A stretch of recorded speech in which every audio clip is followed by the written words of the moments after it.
you were elected?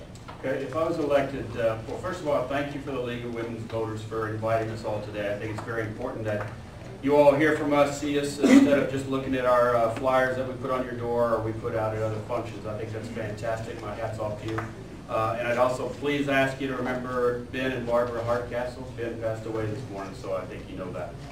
To answer the question, I'm the new person at this table. My 6 friends are running for office, and we all believe that we are the best candidate to do the job, that we can go to Little Rock and represent Fort Smith, Arkansas, and Western Arkansas to the very, very best of our ability.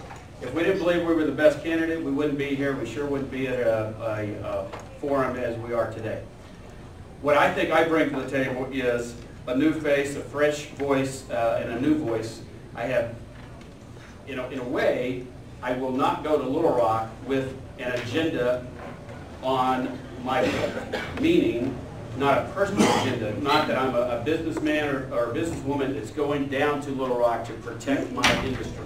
I'm an airline pilot. I'm proud of my airline job, my career. I'm a former military officer. I'm proud of what I did in the military. I would stand my resume up to anybody in terms of what I did before and what I believe I can do in the future. I believe that the best future predictor of future results is what you've done in the past. And because of that, I would stand and say, I've proven that I can fight for Fort Smith. I fought for Fort Smith, for our base and the community as a whole, fighting for the unit so it doesn't go away when BRAC came. And I would want to do the same thing when I go down to Little Rock. I want to be the best representative that we can and listen to everyone and represent the poor, the young, the rich, the old. Everyone will be part of my constituency. Well, I think that first of all, thank you for inviting us today, and I appreciate the turnout that we had. I think that our college is really our economic development driver here in Fort Smith.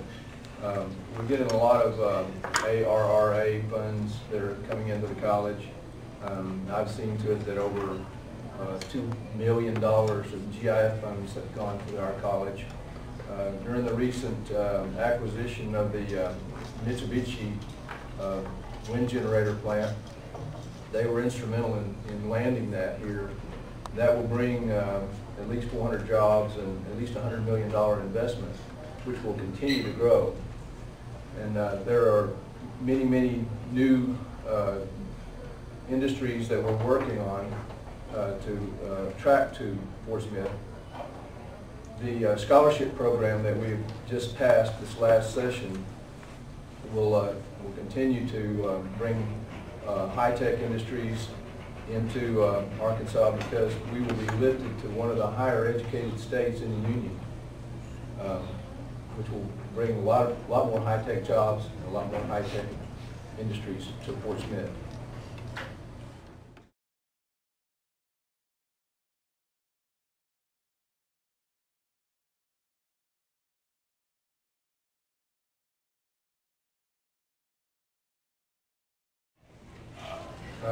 I just talked to Jay Bradford, who, I'm sorry, am I supposed to stand now? Yeah, you should stand now. Okay. Jay Bradford and I worked together for, I guess, 10 years, and he's the director of the insurance department now. And he says that it's going to be probably at least 2 years for them to work out all the expectations that the HHS has with the health care bill. It's like everybody has heard, it's over 2,000 pages long, and there are so many things involved in that thing. It's unbelievable. I have here a couple of letters to the governors, and these letters basically say that what they're doing is they're asking I haven't shared these with everybody, but anyway, they're asking if the states want to supply a pool, a high-risk pool, for these high-risk what do you call it, the cases that have pre-existing conditions, And so if the states do not want to organize and supply that pool of pre-existing conditions, high-risk cases, then the federal government will start that pool. That's just one of the many, many things that are involved in this healthcare bill, and it's unbelievable everything that's in it. I think that if the red wave hits in November, there's a possibility that it may be repealed next year, hopefully. So that's my only hope. Thank you. As soon as I heard that question, I thought, man, how am I going to answer that not ever having been down in the state legislature? But I'll tell you exactly what I did at the Guard when they came to us and called us and said, you guys are closing. I said, we are going to fight this. We are going to get all of the information we can about us and about every other base. So the answers from, I think, Gary and Jake had said, you know, the idea is to define the issues, define the problems, take this 2,000-page bill, break it down into small subjects, and then go out and see what's good and what's bad. I would hope that some of this bill is good, but I promise you that if I'm elected, that I will listen and do my homework on every single part of the bill, just like I did out of the Guard when they decided to close us, and go into it with an open mind and not, again, with a preconceived notion that how does it affect me? How does it affect my industry? How does it affect my business? But look at it as how does it affect every person in Arkansas, and how does it affect every person in my district, District 63? Great question. Thank you.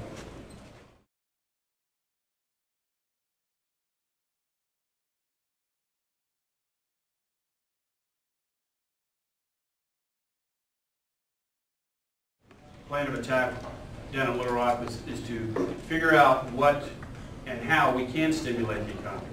From my perspective, anything I can do for reducing the tax structure and the cost for business is going to get people employed, which will get money into their pockets, which will allow them to go out and buy goods and services, which makes the wheel go around and then make the manufacturing jobs even more important and the manufacturing even more important.